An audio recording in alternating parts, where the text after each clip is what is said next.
பிரதம மந்திரி ஆகாஷ் யோஜனால என்னென்ன பெனிஃபிட்ஸ் இருக்குது அப்படிங்கிறது இப்போ பார்க்கலாம்.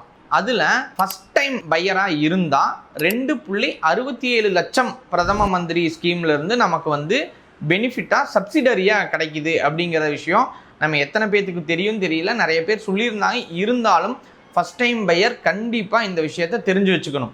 ஸோ 2.67 லட்சம் சப்சிடரியாக நமக்கு கிடைக்கிது.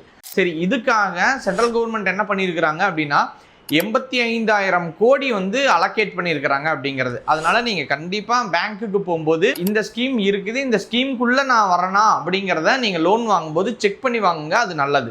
அதுக்கப்புறம் இன்ட்ரெஸ்ட் சப்வென்ஷன் கொடுத்துருக்குறாங்க. யாருக்கு அப்படின்னா எல்ஐஜி யூசர்ஸ் அப்படின்னு சொல்கிறாங்க. Low income group. ஒரு இடம் வாங்குறதே எனக்கு ஒரு கனவு, ஒரு வீடு வாங்குறது அப்படிங்கிறது எனக்கு ஒரு கனவு.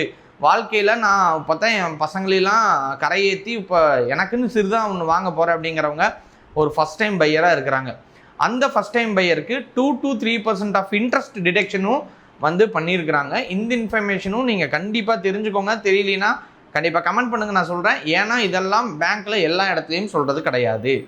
அப்புறம் இந்த மாதிரி இடங்களை தேர்ந்தெடுத்து வாங்கும்போது லெஸ் டாக்குமெண்டேஷன் ப்ளஸ் வந்து இன்ட்ரெஸ்ட் லெஸ்ஸாக பண்ணி தரணும் அப்படிங்கிறதும் இந்த சட்டத்தில் இருக்குது. அதையும் அறிவிச்சிருக்கிறாங்க.